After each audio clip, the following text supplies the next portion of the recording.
काही दिवस आधी नागपूरच्या कळमेश्वर इथे भाजपचे आमदार आशिष देशमुखांनी विरोधकांना धमकी दिली होती। गृहमंत्री आणि मुख्यमंत्री नागपुरातील आहेत, जास्त वळवळ कराल तर फडकवून टाकू असं त्यांनी विधान केलेलं होतं। त्यांच्या या विधानाला काँग्रेसचे नेते सुनील केदार यांनी प्रत्युत्तर दिले। तारीख आणि जागा सांगा, आम्ही यायला तयार आहोत असं केदार म्हणाले।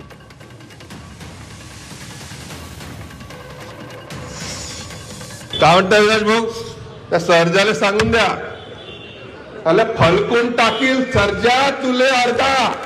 हे देवेंद्र फडणवीस साहेबांचं सरकार आहे, गृहमंत्री मुख्यमंत्री नागपुरातले आहे। जास्ती वळवळ केली तर फळकून टाकू तुले अर्धा। या कळमेश्वराची संस्कृती बिघडवण्याचं काम काँग्रेसवाल्याने बिलकुल करण्याची गरज नाही।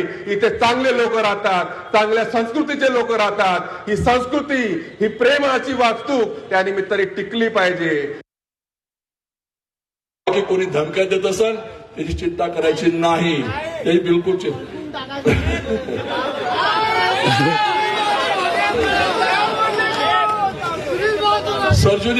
सरजूने सांगितले त्या विषयावर तो पूर्ण महाराष्ट्रात त्या ठिकाणी झालेला आहे। आणि कोणाला खूपच आव असेल, जागा आणि तारीख सांग रे, आम्ही तयार आहे की म्हणजे